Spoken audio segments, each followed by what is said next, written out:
یا مقلب القلوب والابصار حول حالنا به سمت بهار، حول حالنا به لبخند، حول حالنا به اکسیژن، به نفس،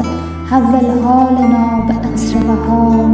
حول حالنا به عطر قرار، حول حالنا به سرود، به صعود. یا مقلب القلوب حول حالنا به نور، به شور، به هر آنچه دور. یا مدبر الامور حول حالنا به شعور، قلب هامان آکنده کن از نور، حول حالنا به آرزوهای محال، حول حالنا